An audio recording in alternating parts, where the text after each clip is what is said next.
All right, folks, I want to welcome our guest to the show. It is Henry Franzoni. Welcome to the show, Henry. Greetings. Nice to be here. I'm glad to have you. So let's get right into it. Let's talk about this Sasquatch thing. First and foremost, you've been doing this for a ton of years, but let's take everybody back to the beginning and tell them what got you interested in the Bigfoot subject in the first place. I went camping with my wife in the mountains, and I went to a place that the Indians said evil god of the woods lived there. At least that was the story that went with the name. And we went up there and we ran into something that blew our minds. And we didn't see a thing, but we smelled something, and it really smelled like Bigfoot, or what you would think. It smelled like a big, wet dog. This happened one night in 1993, and somehow that was it. I went wandering around wondering what I ran into, met Peter Byrne, met Ray Crow, and then fell into the Bigfoot world from then on. I had a lot of other strange encounters over the years, and my very first one turns out to be literally 5 minutes after I looked for Bigfoot. But I wasn't really looking for Bigfoot. I was trying to see what the Indians were referring to as the evil god of the woods. So that's how I came in, through an Indian connection. And boy, it's a slippery slope. And after that, I spent 30 years of my life wondering about it. I definitely want to get into the Native American connection to this, but would you mind taking us back to that first time and that first experience? I know you said you didn't see anything, but will you tell me and the audience what happened during that? The very, very first one, I know. I was hesitant because I've told it so many times. Even at the time, I did interviews in newspapers. But basically, I missed a turn to this place called Skookum Lake that's at about 5,000 feet on a mountain named Thunder Mountain in the Cascades in Oregon. And I went about a quarter mile past it. And I went, shit. And I turned around, came back. And as I came back where I had just been, now there was this really pungent smell that smelled like a wet dog and was really pungent. And I stopped the van, and it was just jet black, inky darkness, and all the crickets stopped right at the same time. And then my wife, who was sitting in the passenger seat, said to me, "I'm really tired. I'm going to take a nap." And instantly she fell asleep. It was weird how she just fell asleep in 10 seconds. And so I was sitting there, and then I had long hair at the time, and it stood out all the way around my head like a huge Albert Einstein thing, with the hair sticking straight out everywhere, like a static electricity charge was taking over and I could feel all the hair on my skin standing up and everything. It was static electricity. And that went away, and then the smell went away, and my van's starter motor was blown. So I could never start it again. It was stuck there. And we had to camp out in the van overnight because we couldn't move. So something physical had happened that I couldn't ignore, which was the starter motor burned up. The rest of it, whenever I told anybody at the time, they were like, "Oh, you're insane," or "What drugs were you on?" One form of perceptual failure or another was how people thought this was. And usually it was impossible. So therefore, I was the one at fault. So after a while, I didn't talk about it much, but that was just the very first moment that I ran into it. And I said, I think this is what people call Bigfoot because of the smell. And the crickets seemed to know what it was, and the crickets started up when the smell left. So the whole thing was really strange. And I said, geez, if that's what Bigfoot is, maybe he is the evil god of the woods for all I know. I realized I was dealing with something way beyond my understanding immediately. I became part of the board of advisors of Peter Byrne's Bigfoot Research Project. We went out and investigated 485 sighting reports in Oregon and Washington. Peter wanted to look for something he called geotime patterns. And that meant we built a database, and then we looked for patterns. We looked to see if there was any pattern in the data of the 485 sighting reports. And let's just say there really weren't any patterns that were too visible at that point. Later, when I had a lot more data, I was able to figure out some patterns. I fell into it in 1993. There were already a handful of people really into it. John Green and Peter Byrne and Grover Krantz and Renee DeHinden. And I saw the big problem of that moment was to somehow get those four to collaborate and share their data, because each of them had valuable information that they would not share with anybody else. And I came to understand what I had done by building a database for Peter Byrne. And when I read Apes Among Us, John Green's book, and I said, wow, I'm going to make a database and start analyzing sighting reports. It was like a no-brainer. Of course I was going to do that. By 1998, John Green and I were having a meal together in Vancouver, and he looked at me and he said, the one thing this world doesn't need is another Bigfoot researcher. I said, what? He said, you're to blame for bringing all these Bigfoot researchers and minting them by the thousands by bringing Bigfoot to the internet. And I said, well, you created me because you wrote Apes Among Us. And I said, God, I have to make a database and take it to the web. Wow, I have to do that. I just thought it was funny thinking back on it now, because I understand now. Look what's happened. Yes, you can look around and see the result today.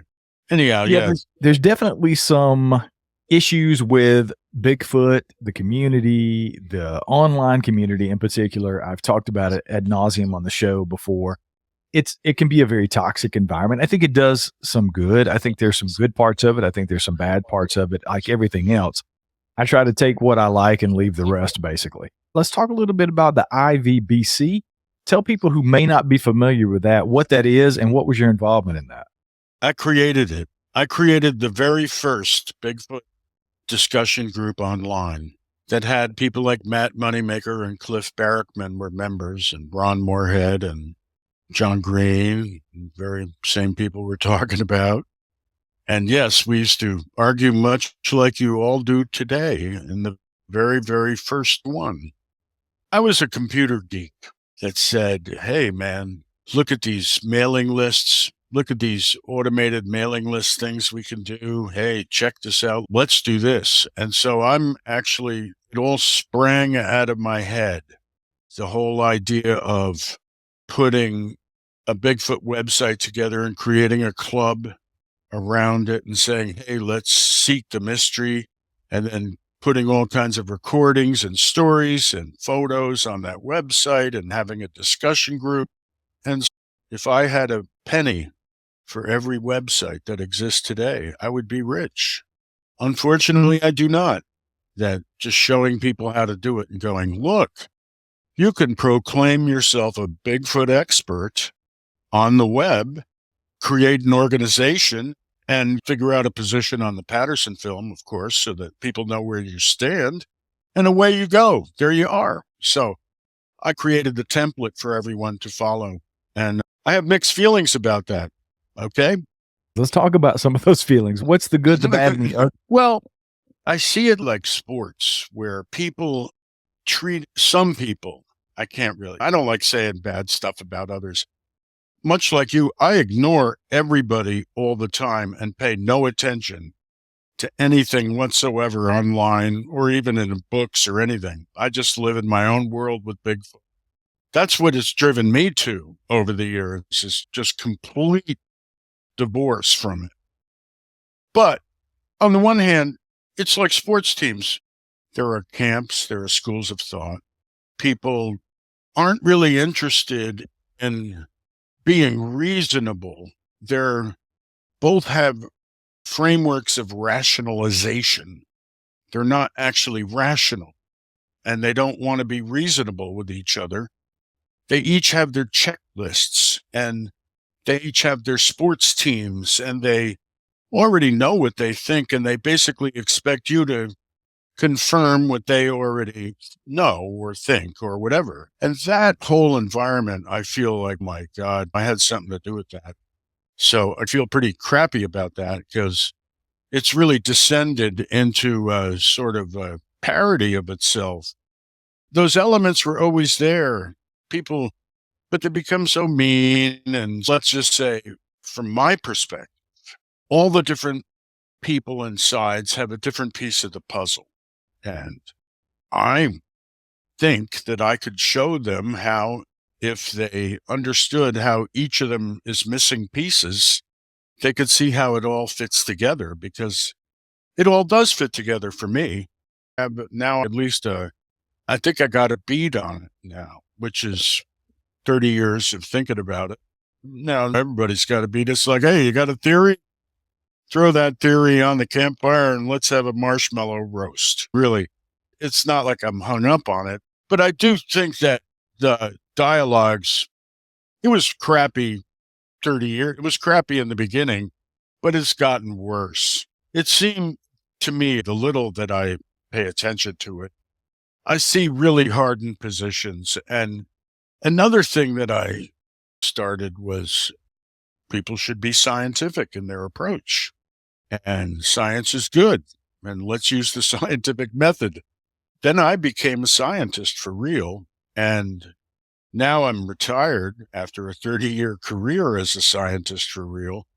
And I see the Bigfooters, other than a couple of people, I see wannabes. I see a lot of hand waving and cries of, you must be scientific, with people that have no understanding of what being scientific is. I don't see a lot of science. I see a lot of talk about science, but I don't see any actual science.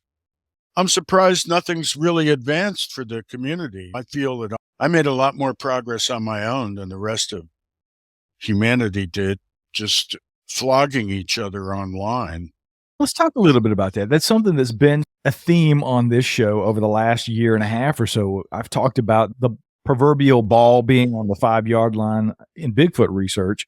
And I think the Patterson-Gimlin film probably put us there. And along the way, there may have been a little bit of inches of movement in. But in general, we're still stuck on the 5-yard line. And as far as I'm concerned with the research, I know you've got some theories I certainly want to get into and talk a little bit about that. But that's something that has happened for me over the last year or so, is I've started opening up my mind and thinking in other ways and looking at this from different angles, because we've been doing the same thing for 50 plus years. If we're still on the 5-yard line, we're not doing something right. And going out and beating on trees and screaming in the woods has only taken us so far in this research that we're doing to find these answers. So let's start there. I think I'm pretty confident I know where the majority of your basis for this lies. But let's talk about the Native American connection. So let's start with the Native American connection and talk a little bit about that basis for you and the knowledge and the experience that you have talking to the Native Americans about Sasquatch in general. Well, the thing about Native Americans is, boy, you can't generalize. That's the first thing.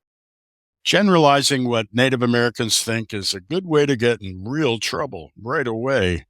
If you take, my joke is, if you have 10 Indians and you put them in a room, you'll get 11 opinions, because that's how it is. There's individuality that must be taken into account when you're talking about these groups. Everybody's a human individual, and within all the tribes, there's a full range of opinions about everything, and ongoing discussions that have gone on forever and ever. Whatever, there's a lot going on. The basic thing is that if I could really stretch it and generalize, across the tribes I'm familiar with, there are spirits such as ancestors, and there are spirits such as the Elliptilicum, which is the Klickitat word for words for the people before. Now, the people before also are referred to as the animal people. They're referred to as a lot of different things, a lot of different names. Ancestors comes up a lot. The thing is that to the tribes, this geometry of space-time where we all live together, this place we live, is run by a tribe of Indians that are spirit Indians, you could call them, but really they're just a very advanced form of the people before. The people before exist around us and are the guardians of this geometry of space-time. So when you get past the flesh and blood level and you get to the level of consciousness, underlies flesh and blood. There's physics involved here. There's a lot of existing pure physics that actually explains what's going on. The tribes feel that, well, for example, one time I saw, there's an experience I had where a bunch of tribal members referred to Bigfoot as him and the big man and him. And we often would just use the term him when I was in India country. We wouldn't identify past that. And we knew who we were talking about. But that person is thought of as like our elder brother Indian person. To tribes, that is a elder brother person, a spirit person, helper. And most tribes would tell you protect the tribes and are the elder brothers of the tribes, helping guide and protect them. And so I'm speaking now generally when I say most tribes, because really it's specific people within those tribes that may think that way. And there may not be more than a handful in each tribe that think that.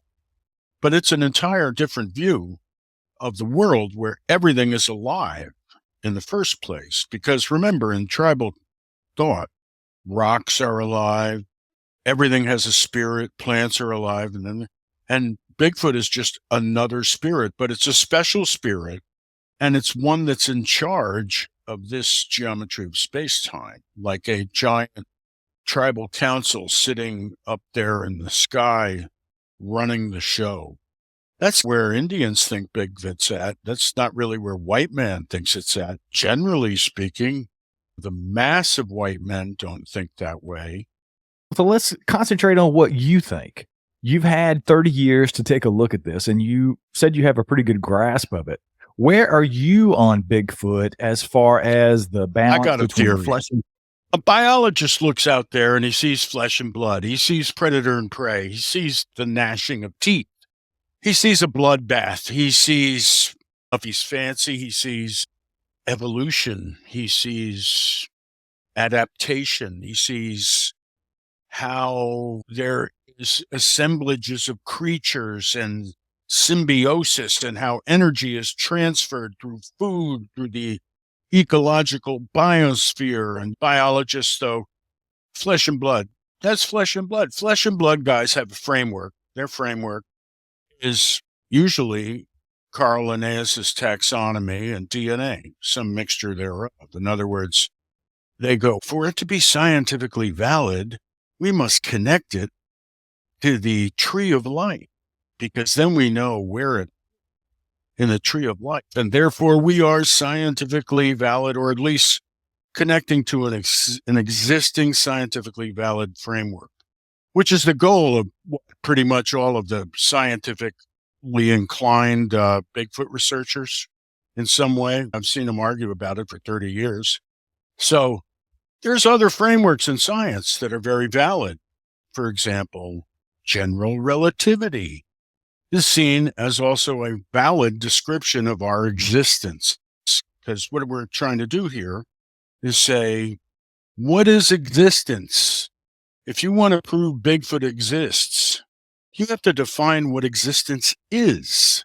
Is existence just finding a place in Carl Linnaeus's taxonomy and saying, okay, it exists. I found where it belongs. Is it a place where you examine DNA and you go, I found where this DNA fits into the tree of life. I see the connections between it and everything else. We also know that physics involves another way of looking at existence, where a physicist looks out there, he doesn't see flesh and blood. He sees 99% empty space, and 1% something he doesn't understand. And he goes, what is here? What's going on? And physics keeps advancing, and they give Nobel Prizes for things like the local reality is false, because they have now proven that nothing exists till you look at it. And they've done actual experiments to prove that theory, that nothing does exist till you look at it. How do you square that with the flesh and blood thing? Okay. You got to square the two of them together somehow if you want to be scientifically valid in more than one framework or context. And they're certainly both valid contexts. So the way I have approached it is to modify general relativity by actually multiplying both sides by 1 over kappa, but that's another story. But the thing is, general relativity is, to a physicist, a thing that explains the relationship between the curvature of space-time and the distribution of matter, energy, and momentum. And so the two sides of the equation, one side of the equation is just a geometry of space-time. The other side is the energy and gravity and the energy. And what I'm showing is that by modifying general relativity, you can begin to explain how consciousness underlies the flesh and blood level of reality. There's actually another level underneath flesh and blood that's physical, that physics explains, and it has to do with the connection between consciousness and with the physical world around us. In other words, flesh and blood involves creatures with souls. And so you actually have to understand the physics of how your soul and your body are connected to each other for you to understand how the soul and body of Bigfoot's connected together, because it's something like you. It looks like you. So I don't believe in any paranormal anything. I believe that there is a physics revolution that is beginning now that will unfold through modified general relativity that will enable us all to understand how Bigfoot does things like turn invisible and be telepathic and move through solid matter and teleport and disappear and walk through snow without leaving footprints, etc. I'm not like any other researcher at this point in time. I'm actually a hard science guy who sees how the weird stuff works, I think. Well, Or at least I'm going to propose a theory about it, at least. So that's why I was saying, I doubt you really knew what I was thinking in advance, but that's where I've come to after 30 years, is I've been trying to mix all these things together, including explaining Indian lore. And I found that the modified general relativity really gives me the science to understand a lot of the Indian wisdom that I've learned from my adventures in helping out the tribes for the last 30 years as a scientist. So I think that it brings it all together, is what I'm trying to say. so did you start there? Did you start in the flesh and blood camp? Did you start out thinking these things were flesh and blood? And was it some of the experiences that you had over the years? I know you've had some pretty strange experiences. Can you think of a couple that maybe you could share with us that would demonstrate some of these abilities that you've witnessed personally that you've seen that these things can do? Sure. Yeah. No, from day one, I was right in the middle because I smelled something in that story I told you that really smelled like a live animal. It smelled like a wet dog. And we all know what a wet dog smells like, but it smelled like a really pungent wet dog. So I was like, man, that's a living creature. Like, it had the smell of life, whatever that is. And yet I didn't see anything. And it zapped my starter motor. So I was like, wait a minute. Is it flesh and blood, or is it like, wow, what the hell is going on? Okay. It's a really good problem how to merge those two sides, because for the very first experience, I was torn in half. I was like, huh? How does that possibly reconcile? Like, really, blown starter motor and stinky smell and crickets, and the whole thing was just too weird for words. I actually became a biologist for real, a government biologist, a supervising government biologist, in fact. So believe me, I could color between the lines and I could stay as flesh and blood as anybody ever. But in my heart, I was always like, no, it's weirder than that. It's far weirder than that. I know I always withheld judgment because I said, I just have had enough experiences to know I have no idea what's going on. It was over my head. It was far too bizarre. And it got really weird. But yeah, the early days were really a mess. One that I could tell you about that really was a turning point for me was around 1995. We ran a phone number that was 1-800-BIGFOOT in Oregon and Washington. And the idea was, hey, it's like a 911 call. When you had a Bigfoot sighting, call us, call 1-800-BIGFOOT. So we leased this number for 5 years, and we mostly got crank calls. It drove you crazy. Literally 99 out of 100 calls was some kid telling you to Bigfoot fucked my girlfriend. It was really no good. The goal was we needed a report that happened within 24 hours because we had been collecting reports for 5 years and we never got anything that happened within 24 hours. Everything happened 2 years ago, 10 years ago, last month, 6 months ago. People did not come forward till later. And so one day we got this 24-hour report. And it was from the Dalles right next door to Hood River where our office was.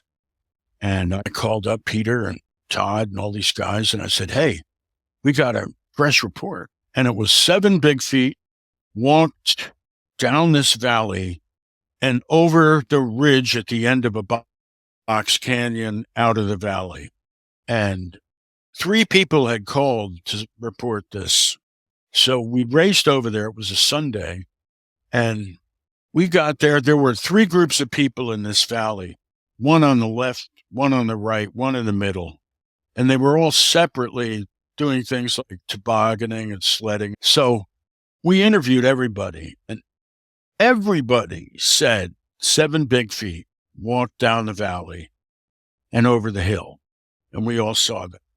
And these groups did not know each other, or at least they claimed not to know each other. Okay. So then actually, Todd and Peter, the big trackers, got down on their hands and knees, and they went looking for tracks through that entire valley. And they found rabbit tracks, and they found mouse tracks, and they found every other kind of track you can imagine in that snow, but they did not find a Bigfoot track. And so after spending literally 6 hours on their knees, they just said, no, everybody's yanking our chain. This is baloney. And we all went back to the office, and they went home, and I went home. That was that. It went down in the files as that was a mistake. They were all mistaken. That's what Peter and Todd decided, that they were all mistaken. There were no big feet. I was the one weirdo that was like, nah, something else was going on. Those people were shook up, and they weren't lying, and I believed them. Like, I believed the 20 witnesses, right? I was like, wait a minute, those 20 people have no reason to make this up. Like, why didn't it leave tracks? That was my problem. Everybody else was like, oh, the credibility of the witnesses was in question. But I was like, no, why didn't they leave tracks? That's the question. So that's the sort of thing that led me to make physics questions more prominent in my own research, because I said, there's got to be physics that explains that's got to work somehow. Later in life, I found other people that had witnessed the same thing. Some of my tribal friends had told me about Bigfoot walking through the snow, leaving no tracks. So just because they were like 3 or 4 really trusted friends of mine, I said, that's really what happened that day. I knew there was something to it. I knew they could walk through snow without leaving tracks, but I still didn't understand how they could do that. So that's why I went off in my direction. I said, I'll have to figure out the physics of how they do that. I know you mentioned some other things that have come up on the show before. I've had Carter Bouchard on, and he's written Sasquatch Evidence of an Enigma. And he has interviewed tons of people who have had really strange encounters. One that comes to mind about a gentleman who claimed to be in a cabin and the hand of a Sasquatch comes through the wall, touches him on the forehead, knocks him unconscious, and he wakes up 6 or 8 hours later. And the cloaking thing is always something that comes up in the community. Matter of fact, I'm a guest on a show tonight. And when I was talking to the host of that show the other day in preparation for that, he was showing me a video that a lady shared with him. I think her name is Barbara Shoop. She's got all these videos of what she claims to be cloaking Bigfoot. And I could see something that looks very much like the Predator movies from the 90s and early 2000s when it's in that cloaking state. Have you yourself witnessed any of that kind of stuff, cloaking, disappearing, or being able to walk through or travel through walls? Is that something you've experienced? Yeah, many times. I've lost count, okay? I've had a Bigfoot, if you would call. I prefer to refer to them as the elliptilicum, the people before, stand next to me, completely invisible, and laugh at me. I've had them, while I was driving my van, come into my van, and on the inside ear that's facing the console in the middle of the truck, someone comes right up to my ear and goes like that. Hey, I'm talking about closed windows, being on a highway. I've had so many whack-ball experiences that my credibility will be called into question if I tell them all back to back. As my dear friend, Bobby Begay, who has passed, told me, they have an agreement with the Creator to remain invisible on this plane of existence. Bobby was the first fisherman of Celilo Village, so he was an elder of a Yakama Nation subtribe. I could go into details. You guys like the stories. Here's one early on. I had so many weird things happen to me that I made up a law, which is the more you investigate Bigfoot, no matter who you are, it gets weirder and weirder. At the beginning, you can just say, hey, I saw Bigfoot crossing the road. Hey, I knocked on a tree, something knocked. But it just keeps getting weirder and weirder the deeper you get into it and the further you go. And you will have more and more questions. You don't get answers. You get more questions for a very long time. And yeah, I've cobbled together a theory that I'm like good with these days, but it's just a theory, right? This kid disappears in Oregon at a rest stop, Highway 26, I think it was. He walks off into the woods and a big search party's for him. They can't find the kid. The kid has 3 dogs with him, and he's missing for 3 days. They have this huge search team put together. They get the pros, Mount Hood Search and Rescue from around here at that time, just like 1995 also, about that. And they assemble in a rest stop, and the kid walks into the rest stop, and he's 3 years old. And he walks out of the woods right into the rest stop. And they go, whoa, where's the kid been for 3 days? And he's fine. And they go, wow, his dogs must have kept him warm. The 3 dogs gathered around him, kept him. And they go, wow. And the kid goes, yeah, the dogs kept me warm. But the big monster showed me where the stream was and where the berries were to eat. And so all the adults, he says this on TV, and I see it on the Channel 6 News, right? And I'm like, whoa, I know what that means. And of course, the news and all the adults are like, oh, little kids, the stories the little kids tell. Ha, ha, ha, ha.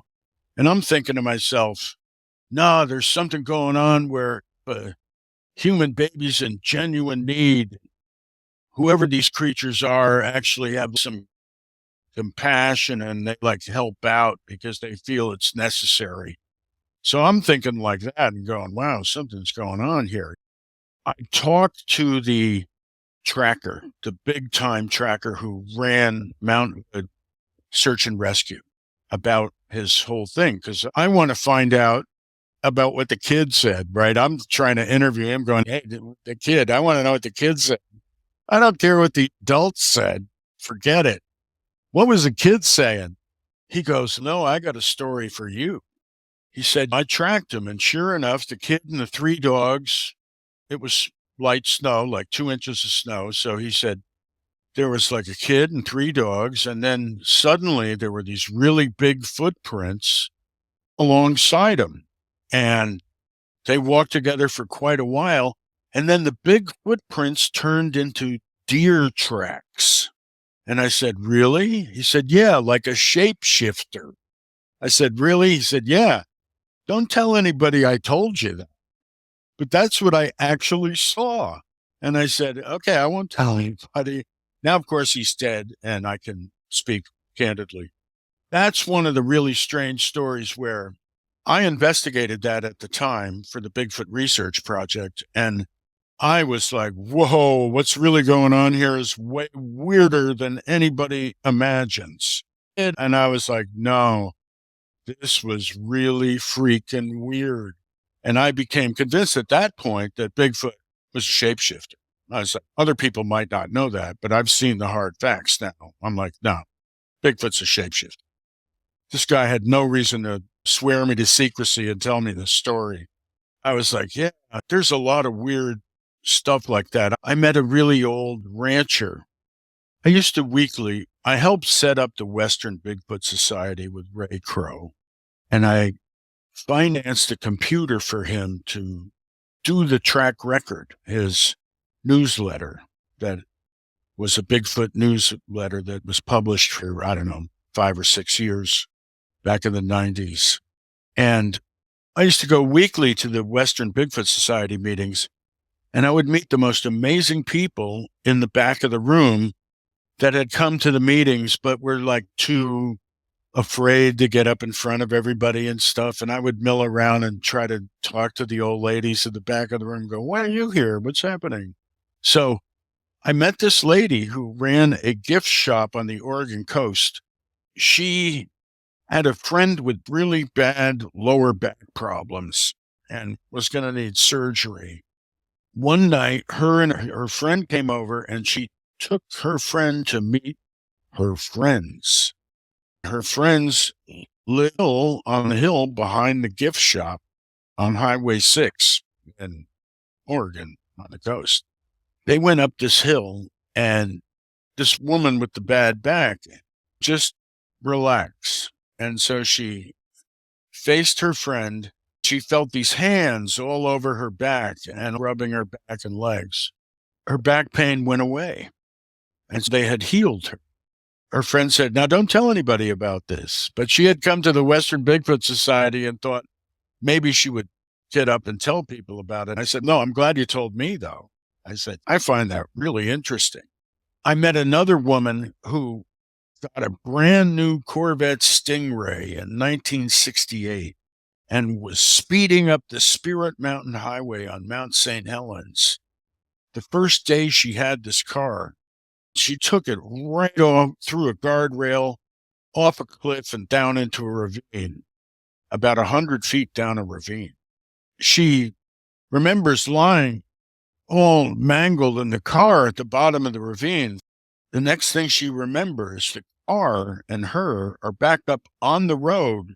She's next to the car on the road, and the car is on the road, and the police come, and they take her away by ambulance, and her life is saved. And she credits Bigfoot with saving her life. Once again, what was illustrated was some kind of concern when a human life is really in need of help. And I thought that was really interesting. That's not really a woo type story so much, although it's pretty difficult to imagine how they got the car from the bottom of the ravine up 100 feet back onto the road. It took some serious strength, man. It took something. Yeah, I would meet so many people when I did the 485 sighting reports that would tell me the wackiest stories. One family went camping, and they found one track, and they cast it, and they were all like, "Oh, man, this is great. I found a Bigfoot track." And they weren't even that. Once they found this track, they were just thrilled. And they were all about, "Oh, Bigfoot's around." So they, of course, were looking all around the campsite for where Bigfoot might be. And they got in their car to drive home, and the car radio suddenly came on, and something kept chanting Twa. And the AM radio dial was set to the lowest possible frequency, like below 550 on the AM radio. And they couldn't stop this chanting from coming through the AM radio and Twa. And they were convinced that this had something to do with, because they had been getting these vibes to get out of the area, and filled with fear. And they thought the old inexplicable fear thing you hear about so often.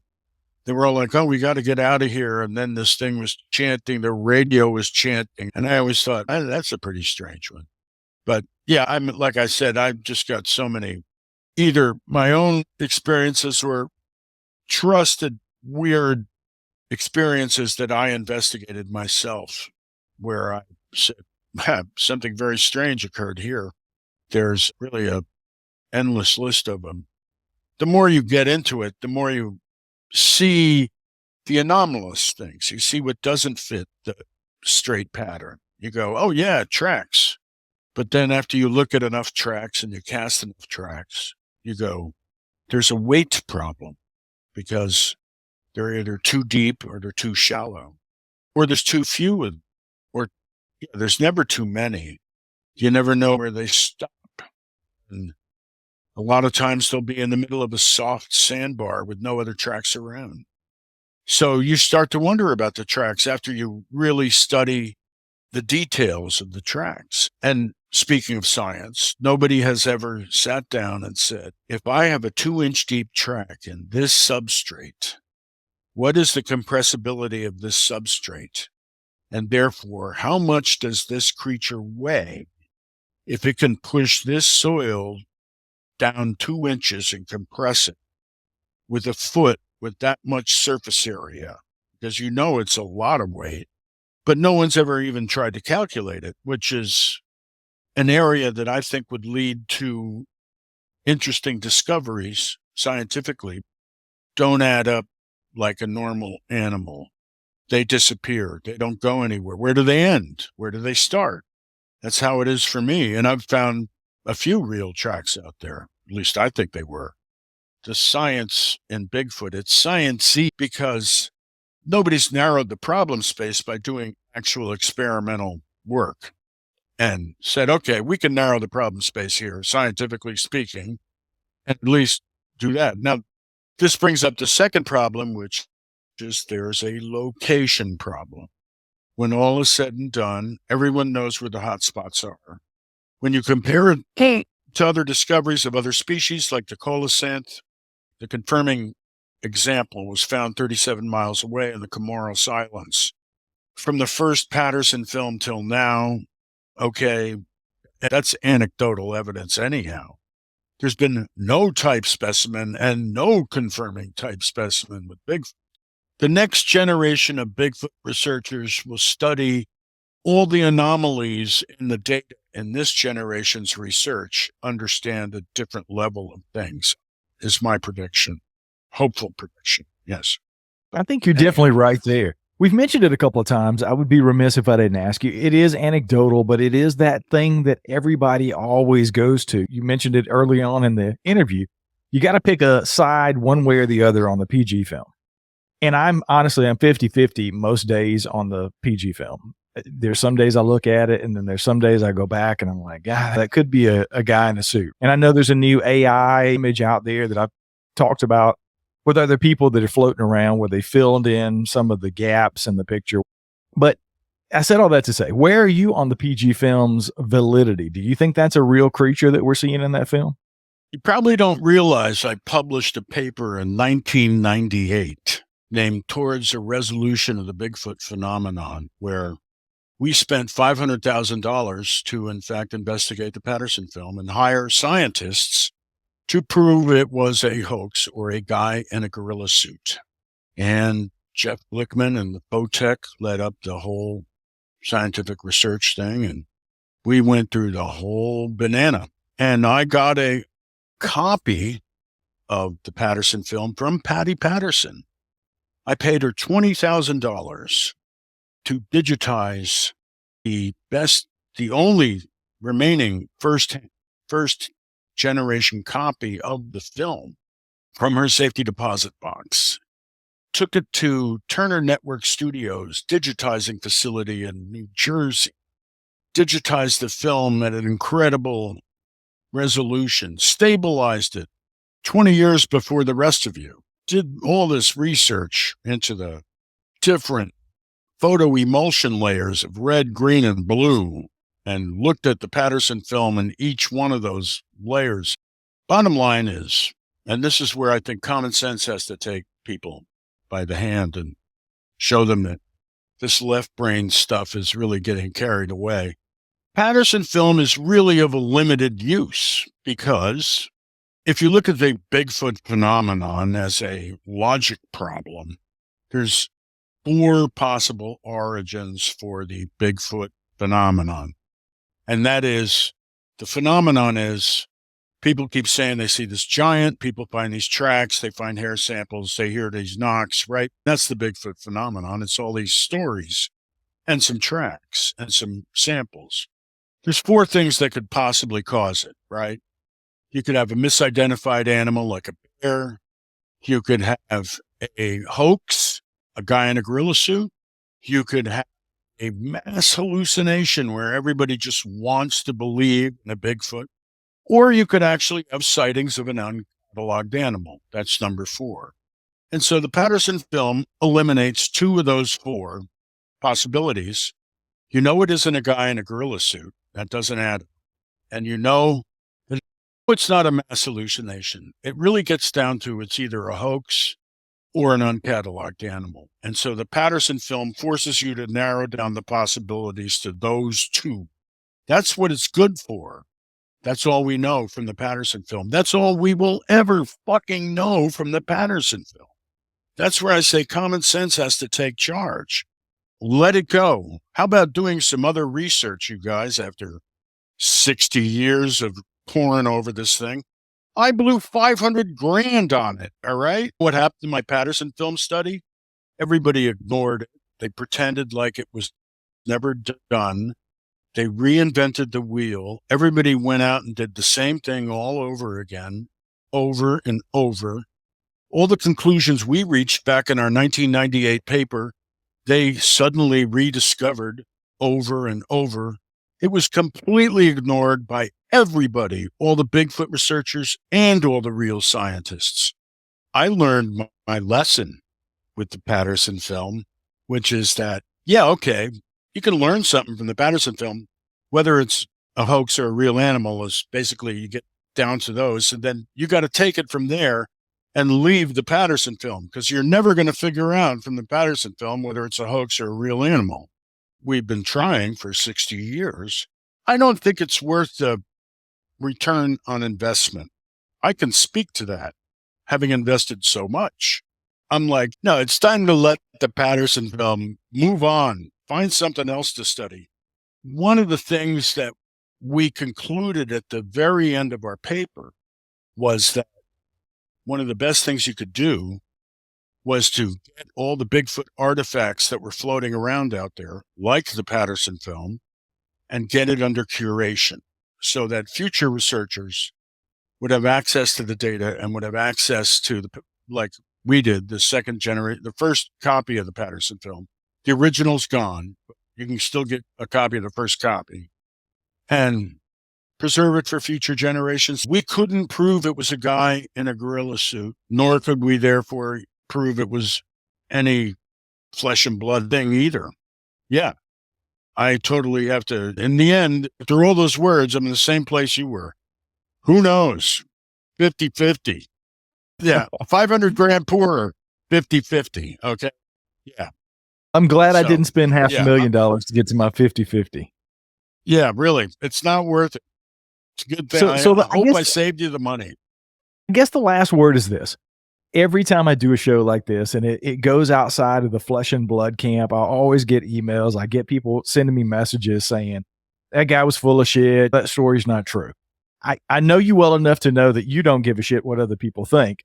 So I'll give you the last word on where you are, where you've gotten to, your hypothesis on, your theory on this Bigfoot thing. Is there anything that you would leave as far as parting words? You stepped away from this for almost 30 years, and here you are back on the scene. For all of us that are in this for a short, just a blip on the map, basically, compared to how much time you've given the subject, is there any advice for anybody that's listening that is into this subject and they want to take it seriously and do some research? Is there any last words for them that you would leave to them as the generation coming up that's going to be looking at all this data that we've talked about? Question everything. Why? No, I'm just being an asshole. My advice is follow your intuition and ignore all these assholes. No, really, because they're all wrong. Fuck them all, kids. Really. There's way too much knuckle dragging, field and stream breeding people. Instead of dragging your knuckles, think about chew. That'll get you closer. That's my advice for the kids. No, you're right. I don't really care anymore about other people's opinions tremendously, but it's one of the most fascinating subjects ever. I would have to say it's really interesting, and it really connects everything together. It's really amazing. Like, it's one of the most worthwhile subjects of study out there. That's what I would say. There you heard it, folks. Henry Franzoni, thanks so much for coming on the show. I've had a blast talking to you, and I really appreciate you sharing your stories and your perspective, man. Yes, happy to. I'm glad you like stories. Generally speaking, I should pump my book one last sec. I'm publishing a book called Failing in a Cooler Way, How I Failed to Find Bigfoot. That's the name of it. It's an ironic title because I think I actually have, but that's for you to decide.